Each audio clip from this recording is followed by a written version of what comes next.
हुआ पुत्र? इन हाथों ने पुण्य स्थापित करने के लिए बहुत बड़ा पाप किया है मां।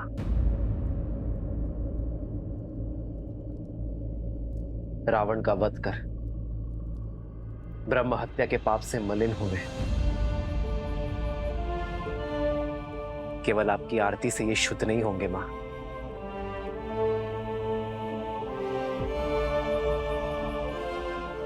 तो क्या हमारे स्नेह में या आरती में कोई कमी रह गई है पुत्र? आपके स्नेह में कोई कमी नहीं है मां, कमी है माताओं की उपस्थिति में।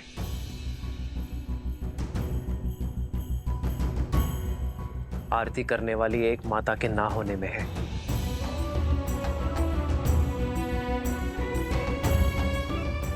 इस आरती के लिए मेरी माता कैकेयी के 2 हाथ कम पड़ गए माता। कैकेयी के दुख और लज्जा का भान नहीं है तुम्हें। कहती है फिर तुम्हें कभी मुख नहीं दिखाएगी। उसे भय है कि तुम्हारा सामना करने में वो सक्षम नहीं। उसने संदेश भिजवाया है कि वो राम से दृष्टि मिलाएगी तो वो जी नहीं पाएगी। उसकी आत्मा उसका शरीर छोड़ देगी। और तुम्हारे गृह प्रवेश में वो कोई अपशगुन नहीं चाहती। फिर तो वनवास से भी बड़ा संकट हो जाएगा मां। माता कैकेयी का ना आना अपशगुन होगा। मेरी माता कैकेयी के आशीर्वाद के बिना मैं नगर में तो प्रवेश कर गया, किंतु गृह प्रवेश नहीं कर पाऊंगा।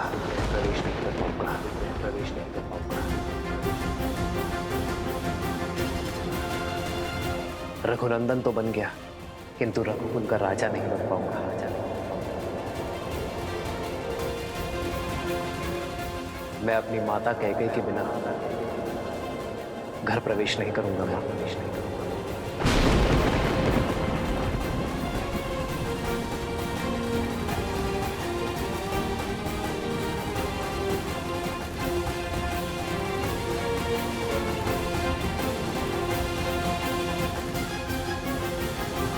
राम आपकी प्रतीक्षा केवल रघुकुल का यह आंगन ही नहीं, अयोध्या का हर आंगन कर रहा था।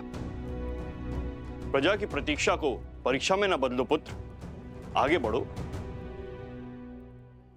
माता कैकेयी की उपस्थिति के बिना कैसे आगे बढ़ूं आचार्य? जिस माता ने बालपन से अपने हृदय में बिठाया, उन माता कैकेयी की अनुपस्थिति में अयोध्या का राज सिंहासन कैसे संभालूं? भैया, सूर्य का धर्म होता है सबके लिए उदय होना, और केवल एक के लिए वह अपने कर्तव्य से पीछे नहीं हट सकता। लज्जा का भार ममता पर हावी है, और इसीलिए रानी कैकेयी ने स्वयं को एक कक्ष तक सीमित कर लिया है। जब मन में ही ग्लानि हो तो आशीर्वाद के लिए हाथ कैसे उठ सकते हैं? और केवल उनके लिए आप अयोध्या की प्रजा को आशीर्वाद देने उठे हाथों की उपेक्षा नहीं कर सकते। आइए ना भैया, गृह प्रवेश कीजिए ना। घर क्या होता है भरत? दीवारें, छत, या वो आश्रय जो सुविधाओं से तो भरा है, किंतु उसमें प्रेम का वास नहीं। घर का प्रारंभ होता है मां से, और यदि माता का मन ही अशांत हो तो घर शांत कैसे हो सकता है भरत? यदि आज मैं अपनी माता की लज्जा का अंत ना कर पाया तो उसी ग्लानि का अंग बनना स्वीकार है मुझे। माता कैकेयी के आशीष के बिना मैं गृह प्रवेश नहीं करूंगा। राम, तुम्हारे कर्म और विचार दोनों शुद्ध हैं। तुमने अधर्म का अंत कर धर्म की ध्वजा लहराई है। संसार का तारक स्वयं ग्लानि के सागर में कैसे डूब सकता है? किस काम के मेरे वो सुकर जो मेरे माता के मन की पीड़ा न हर सके? जो माता की पीड़ा न समेट पाया, वो प्रजा का कष्ट कैसे हर पाएगा आचार्य? श्री राम उचित कह रहे हैं आचार्य। इस समय पुत्र का कर्तव्य राजा के दायित्व से बड़ा है।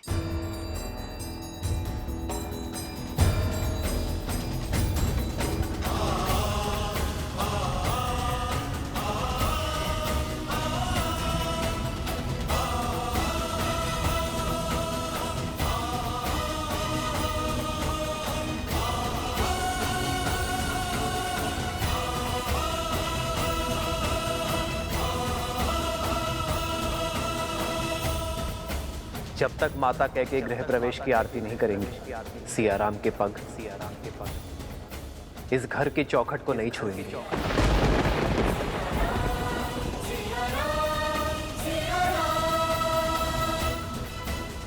हमें महारानी कैकेयी को बुलाना ही होगा, अन्यथा सूर्यवंश, सूर्य सा तेजस्वी राम खो बैठेगा।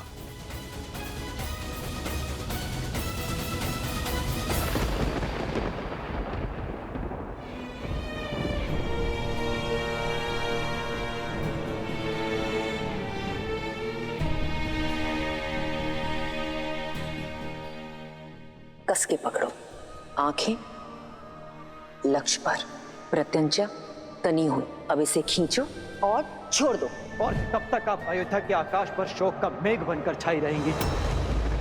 कब तक आप अयोध्या के आनंद पर ग्रहण बनी रहेंगी? वर्षों के बाद दुख की धरा पर सुख की किरण पड़ने ही वाली थी। राम भैया अयोध्या में पग धरने ही वाले थे, किंतु वे द्वार पर खड़े केवल आपकी हट के कारण। महारानी, सही कहा तुमने। अपने कुकर्मों का भार अपनी मृत्यु शैया तक ढोऊंगी मैं। अपने एक पुत्र को सिंहासन पे बिठाने की चेष्टा में मैंने अपने दूसरे पुत्र को वन की अग्नि में झोंक दिया। अब शकुन का दूसरा रूप हूं मैं। राम के आने की शुभ घड़ी को अपनी उपस्थिति से मैं अशुभ कैसे कर दूं? कैसे दृष्टि मिलाऊंगी मैं अपनी राम से? कैसे?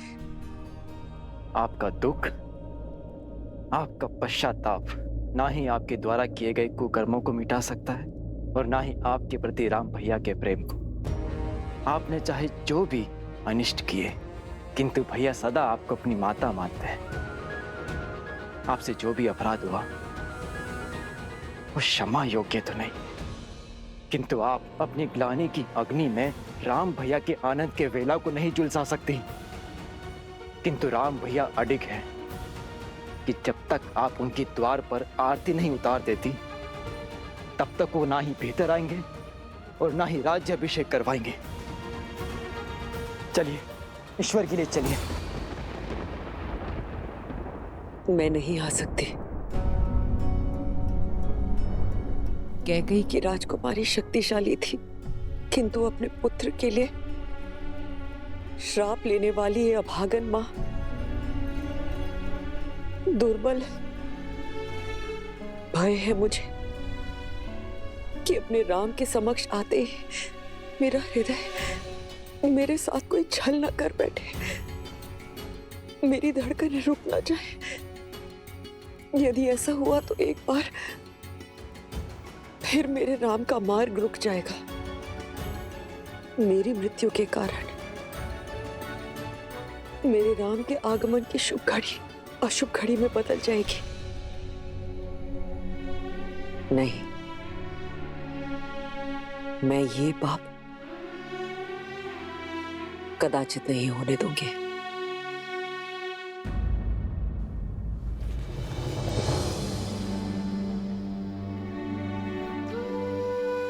आज प्रेम के आगे ग्लानि को झुकना ही होगा। आपको चलना ही होगा। नहीं चल सकती मैं भरत। क्षमा कर दो मुझे। समझाओ मेरे राम को कि मेरा मन और विवेक मेरे वश में नहीं। अब तो प्रभु से सिर्फ इतनी ही प्रार्थना है कि मैं शीघ्र ही अपने राम को राज सिंहासन पर बैठे हुए देखूं। उसके पश्चात मैं निश्चित रूप से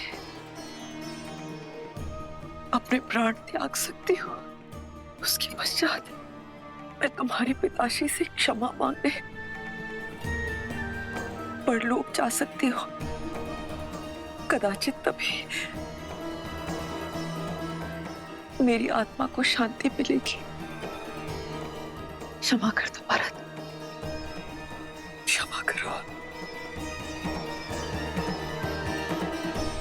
निर्बलता के इस क्षण में कैकेयी को विश्वास दिलाने का बल देना नारायण। कैकेयी को राम की दृष्टि मिलने का संबल और उसे आशीर्वाद देने का साहस देना। राम के लिए, अयोध्या के लिए कैकेयी का चित्त शांत करना होगा आपको।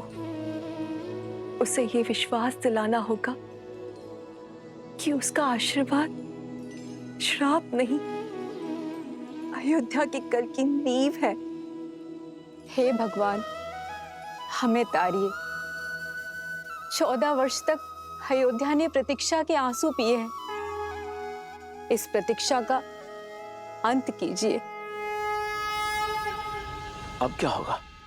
महारानी कैकेयी बाहर आएंगी या नहीं? ना आए तो ही अच्छा है, जिसके कारण हमारे राम ने इतने कष्ट भोगे, महाराज दशरथ ने प्राण त्यागे, उसकी तो छाया हमारे भावी महाराज पे पड़नी भी नहीं चाहिए। सीते, यदि आज माता कैकेयी का सम्मान स्थापित ना हो पाया तो कभी नहीं होगा। संसार यही कहेगा कि अपनी पत्नी का मान बचाने के लिए महायुद्ध लड़ने वाला राम अपनी मां का सम्मान ना बचा पाया। जो भक्त ग्लानि के बेड़ियों में बंधे हो, वो आपके पास कैसे आएंगे आर्य? जब जड़ें सूखी हो तो केवल पत्तों पर पानी डालने से वृक्ष हरा नहीं होता। जड़ों को सींचने से उसके प्राण जागते हैं। आप पहले भी कर चुके हैं आर्य। पहले माता अहिल्या थी, अब माता कैकेयी। आपको उनके सोए हुए मन को जगाना होगा आर्य। यदि पत्नी तुम जैसी धर्मात्मा हो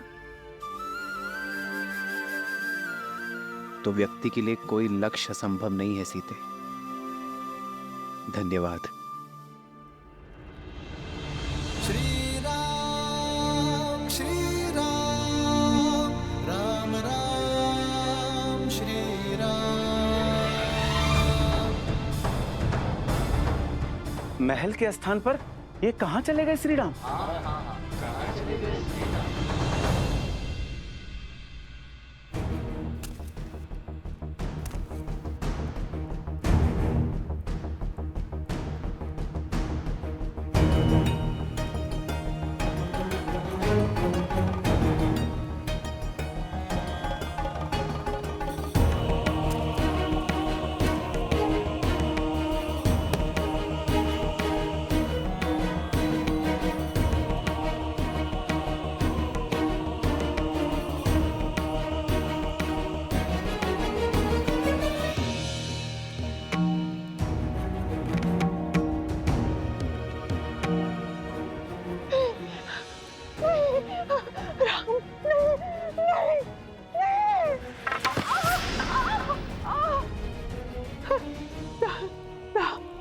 राम, क्षमा करें श्री राम, क्षमा करें। ये दुष्टा अपने सारे अपराध स्वीकार करती है। मैं आपके पग पड़ती हूँ प्रभु। मैं पहले बहुत दंड भुगत चुकी हूँ, मुझे और दंड मत दीजिए, और दंड मत दीजिए। नहीं नहीं नहीं राम, नहीं नहीं।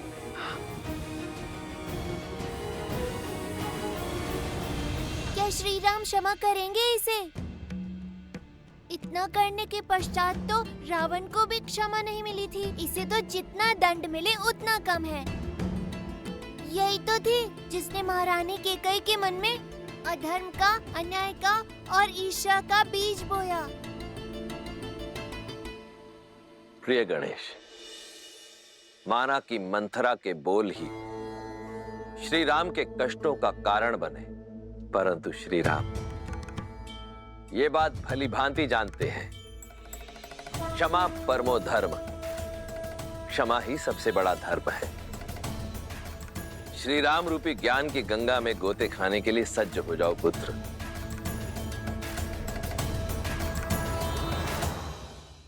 जिसे भय मार रहा हो उसे और क्या दंड दिया जाए? आपका भय ही आपका दंड है मंत्रा।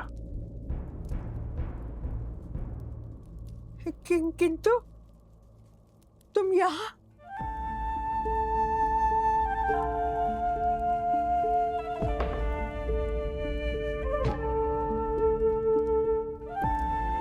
मैं आपको क्षति पहुंचाने नहीं, मुक्ति दिलाने आया हूं। कैसे न रो राम, मुझ पर क्रोध नहीं आता। अयोध्या के 14 वर्ष के दुष्काल का कारण हूं मैं। तुम्हारे वनवास का कारण महाराज दशरथ की असमय मृत्यु का आधार हूं मैं। मेरे इन अपराधों को दंड देने का मन नहीं चाहता। आपने कुछ नहीं किया मंत्रा, ये तो नियति थी, समय था जो ऐसा चाहता था। आप तो केवल निमित्त है मंत्रा। यदि आप नहीं करती तो कोई और करता, किंतु होता यही। ये राम वनवास ही जाता।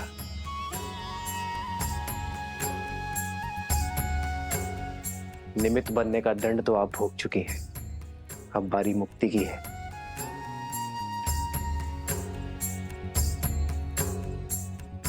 आइए आइए मंत्रा।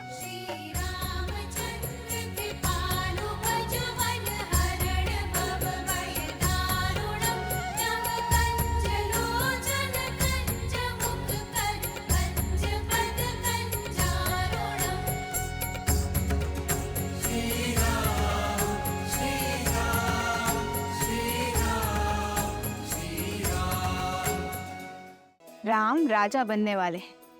यथा राजा तथा प्रजा।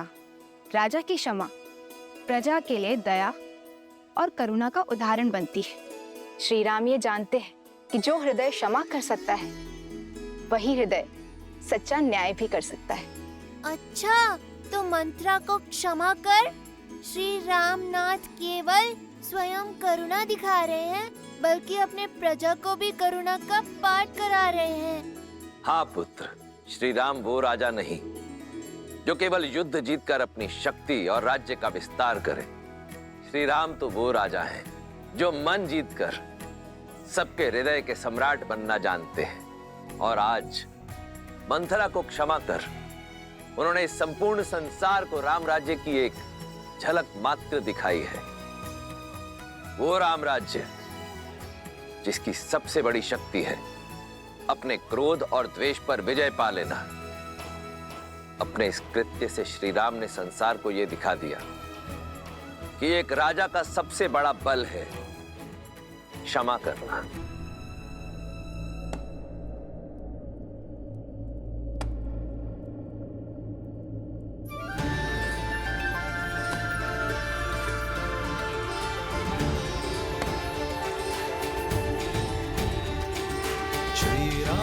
चंद्र कृपालु भजु मन हरण भव भय दारुणम नव कंज लोचन कंज मुख कर कंज पद कंजारुणम कंदर्प अगणित अमित छवि नव नीला नीरज सुंदरम पटपीत सुचि नामि जनक सुतावरम श्री राम राम राम सिया राम।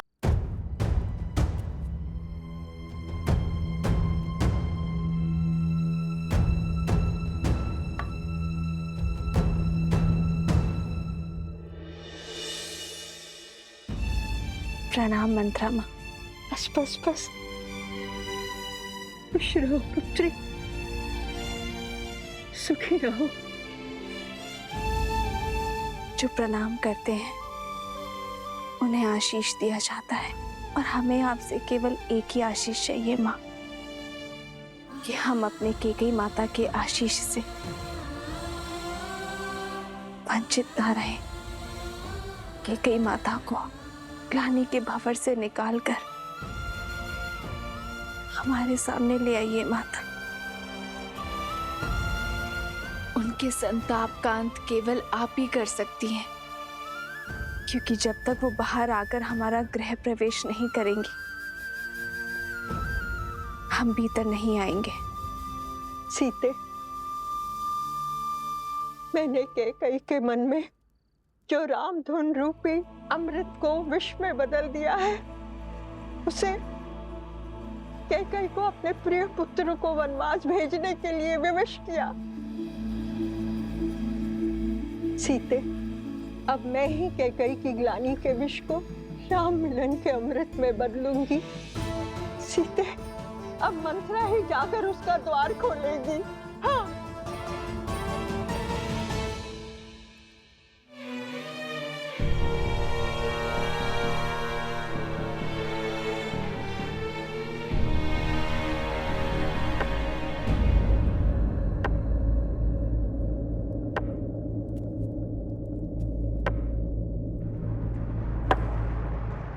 रुक जाओ।